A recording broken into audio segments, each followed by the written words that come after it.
ver, cuídese mucho porque hay delincuencia. De repente nos van a decir que van bien los números y bueno, pues a lo mejor tendrán algún éxito. El gobierno tiene que decir que las cosas van mejor. Eso lo dice. No debería, pero bueno, eso siempre lo terminan por mencionar. Lo cierto es que ha habido incrementos en algunos hechos de violencia, en algunos hechos delictivos. Hay avance en algunos otros, pero aquí se trata de que hagamos una cultura de prevención. A final de cuentas, muchas de las cosas que suceden pueden evitarse si nosotros tomamos ciertas recomendaciones muy puntuales. Y por ello es para mí un honor el día de hoy platicar con el Observatorio Nacional Ciudadano. Aquí está Francisco Rivas. Francisco, bienvenido, ¿cómo estás? Querido Luis, siempre un gusto estar contigo. Buenos días. Al contrario, un gustazo poderte tener aquí en este espacio. Oye, están circulando este documento, es una historieta, recomendaciones para evitar ser víctimas de delitos, del Dr. Ong, que es una especie de personaje. Cuéntanos un poco, particularmente, porque hay muchas preguntas aquí, si quieres nos vamos con las preguntas y para darles respuestas. ¿Qué hacer frente al tema de vacaciones? Mucha gente va a salir de vacaciones y dicen voy a dejar mi casa sola, no voy a hacer que pues lleguen las ratas, ¿no? Pues efectivamente por eso elaboramos esta historieta, porque la idea es hablar de problemas que tenemos en el día a día de una manera un poco más lúdica, un poco menos acartonada y tratando de llegar a un público que no necesariamente se informa a través de documentos específicos. El robo a casa habitación es el delito, es uno de los delitos que genera mayor sensación de inseguridad en los ciudadanos. ¿Por qué? Porque pues tú a tu casa llegas a resguardarte, llegas a convivir con tu familia, a descansar, es donde guardas tu patrimonio. Cuando hay un robo a casa habitación, las personas se sienten vulneradas, se sienten violadas en su intimidad. Luego resulta como muy problemático en los días sucesivos a un robo a casa habitación lidiar con esa sensación de que alguien estuvo aquí, estuvo tocando mis cosas o se llevó cosas que son de extremo valor para mí. El robo a casa habitación la mayor parte ocurre sin violencia, es decir, cuando las personas no están dentro de la casa. Y aquí permíteme, porque esto yo lo aprendí hace muchos años por la mala. Sin violencia no significa que no hagan destrucción en el domicilio. Lo que significa es que no hubo una amenaza en contra de una persona. Yo hace muchos años, se me metieron a robar a mi casa y casi me matan a uno de mis perros a golpes y destrozaron la casa porque aparte no pudieron salir. Y pues yo, indignado en ese momento, me quedé sorprendido al saber que era un robo a casa habitación sin violencia porque no estábamos en la casa en ese momento. Entonces, esto para que las personas también lo sepan, solo 1 de cada 10 casos es con violencia, es decir, cuando las personas están ahí. Esto según los datos que tenemos tanto de victimización y son consistentes con las denuncias. La mayor parte de robos a casa habitación sin violencia, es decir, donde no están las personas, ocurren en la tarde y en la noche. Y la mayor parte de robos con violencia, donde están las personas, ocurren en la mañana y en la primera parte de la tarde. ¿Qué es lo que le recomendamos a las personas de cara a las vacaciones? El robo a casa habitación no es uno de los delitos en donde está más marcada la tendencia estacional, pero sí podemos ver que cuando están las vacaciones sube un poquito. Pero es un delito que, sobre todo ahorita, debe preocuparnos porque el año pasado fue el año con la menor tasa de robo a casa habitación de la historia de nuestro país. Pero porque pues, todos estamos en nuestras casas, es difícil. Sí, no era fácil robar. No era fácil robar. Aparte, de nuevo y hoy todo el mundo va a querer salir.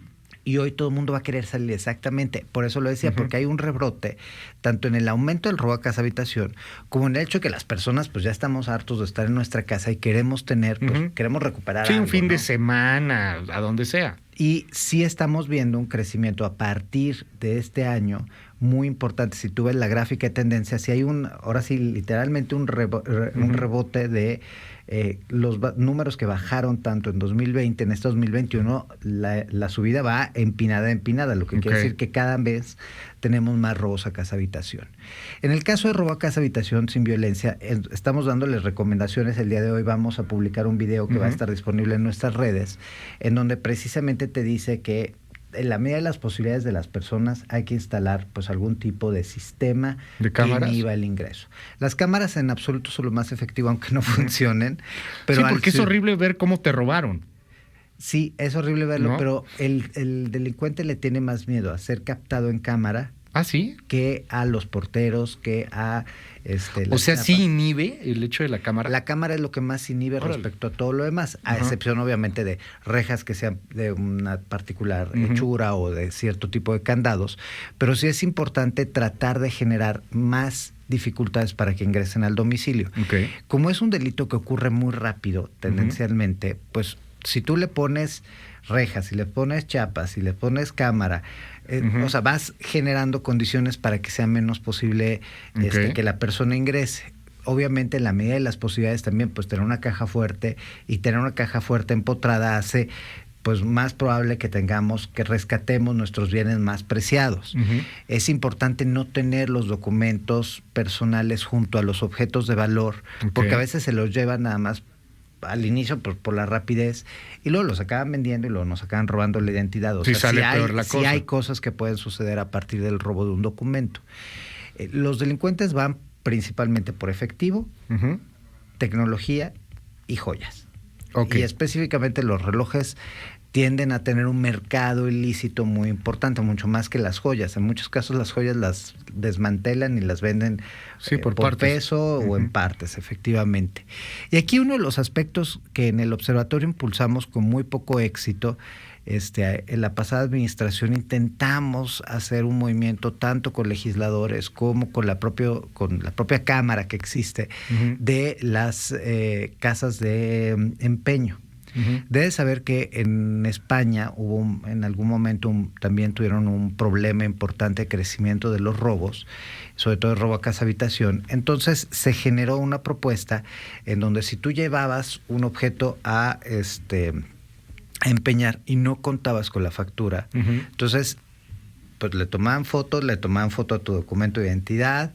Te hacías responsable de ese documento, no vaya a ser que estés vendiendo uno robado. O no, pero incluso si es un anillo, un reloj en una casa de empeño, se quedaban con el objeto, te daban obviamente un recibo y contactaban a la autoridad, a las policías, para ver que no hubiese un reporte de robo de ese reloj, de ese anillo, de esa televisión o de lo que sea, ¿no? Y entonces, el día después tú regresabas y pues si no había ningún problema, te daban el dinero. Entonces, esto ayudaría, porque si tú ves en el país, donde hay más robo casa habitación, hay más casas de empeño. Y la verdad es que la gente cree ¿Neta? que... ¿Sí? Ah, qué interesante. En las zonas, zonas que...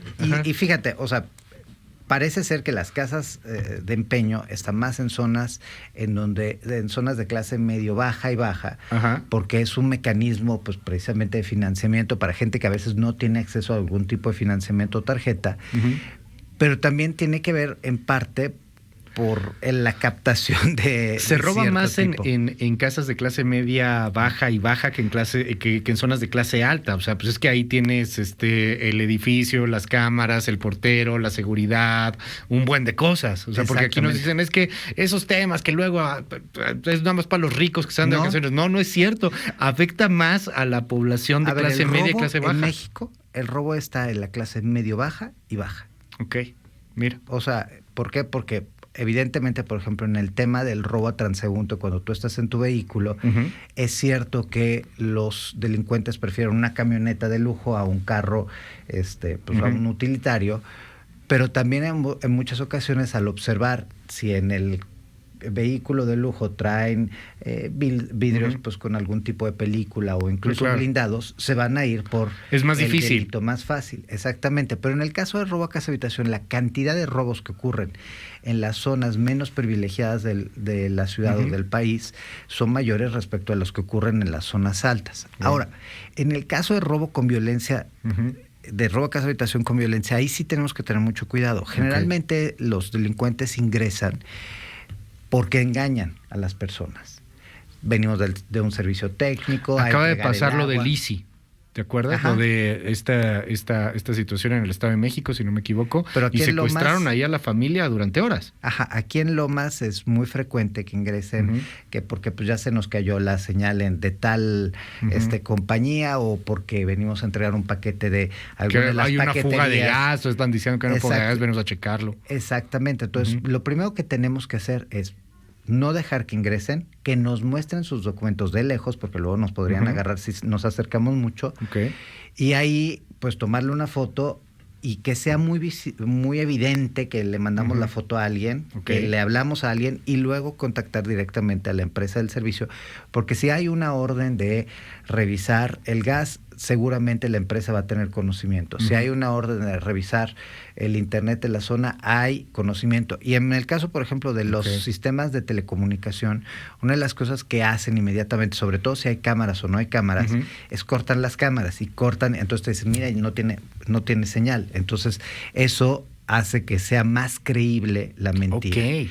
El problema es que una vez que ingresan, el robo a casa habitación con violencia puede ser terrorífico para las familias. No, ¿cómo no? Sobre todo porque empiezan con un ejercicio de terrorismo psicológico, en donde le empiezan a decir si hay mujeres que las van a violar, que si regresan los hijos de la escuela, los van a secuestrar, que saben dónde, porque obviamente pues ahí está la información. Entonces inhibe mucho la denuncia, generan esta sensación de pánico y a veces en estos casos, ya que ingresaron al domicilio, pueden estar mucho tiempo, incluso horas, y eso sí es muy preocupante para las familias. Porque además te van a exigir, si tienes una caja fuerte, por ejemplo, pues ábrela. Ábrela. Y dónde hay más dinero, y dónde hay más cosas, y dónde hay más joyas. Exactamente, y en muchos casos pues inician lesiones dolosas, o sea, hay golpes hacia pero afortunadamente, digamos, este es el 1% el menor, es de los casos. De cada 10 casos. Uno de cada 10 casos. ¿Estos son datos del país o de la ciudad? Estos son datos del país, pero son muy consistentes a lo largo. O sea, no es muy difícil que tú tengas un exceso de robo a casa habitación con violencia. En la Ciudad de México es consistente, en Monterrey, en Guadalajara, o sea, en las principales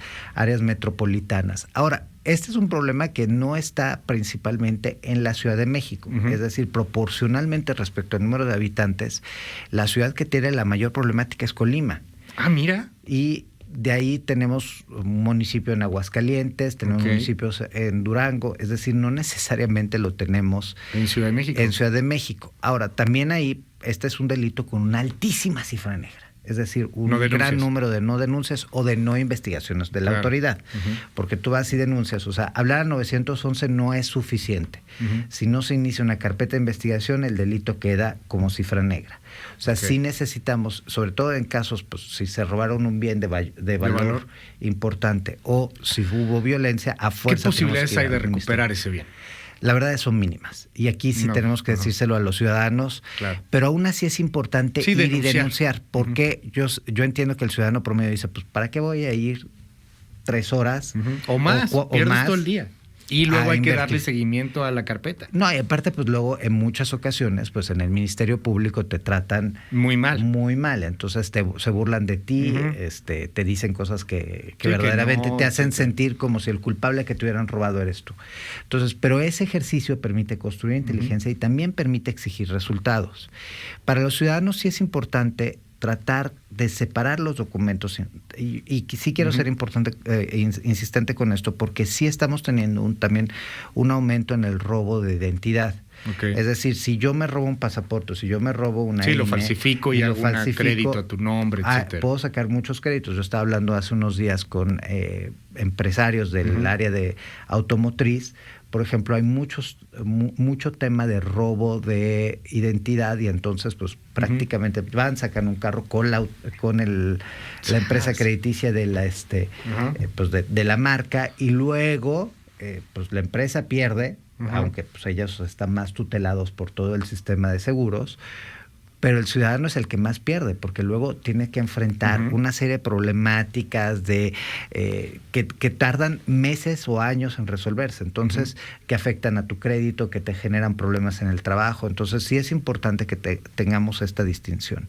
Y el otro aspecto que, insisto, también en el tema de robo a casa habitación es importante, es si ya sucedió, en el caso de robo a casa habitación con violencia, si ya sucedió, tenemos que cooperar, pero tenemos que evitar cualquier tipo de comunicación con el delincuente, porque en muchas ocasiones nosotros les podemos dar información para que luego esas mismas personas que ingresaron a nuestro domicilio nos extorsionen, nos chantajeen, etcétera, etcétera. Entonces, ser muy cuidadoso con la información que compartimos.